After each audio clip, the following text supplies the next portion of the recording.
కృష్ణుడు మరియు మామిడికాయల అమ్మకందారి ఒక చిన్న కథ. ఒకప్పుడు చిన్న కృష్ణుడు బృందావనంలో తల్లి యశోదతో కలిసి ఉండేవాడు. ఓ రోజు ఇంటి ముందు ఒక మామిడికాయల అమ్మకందారి మామిడికాయలతో కూడిన కొయ్యపై కూర్చుని పిలుస్తూ ఉండేది. మామిడికాయలు తీసుకోండి, మామిడికాయలు. ఆమె గాత్రం వినగానే చిన్న కృష్ణుడు వెంటనే బయటకు వచ్చాడు. కాని అతని చేతిలో డబ్బులు లేవు. అయినా ఆమె వద్దకు వెళ్లాడు. కృష్ణుడు తన చేతిలో ఉన్న కొద్దిగా వరి ధాన్యాన్ని తీసుకుని ఆమెకు ఇచ్చాడు.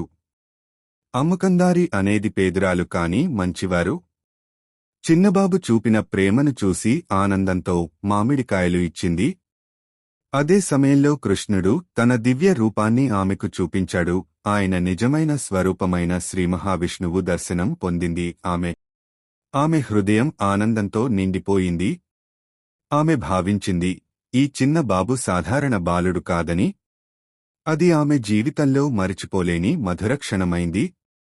ఈ కథలో నీతి ఏమిటంటే, పెద్దదానికంటే ప్రేమతో ఇచ్చే చిన్న బహుమానమే గొప్పది.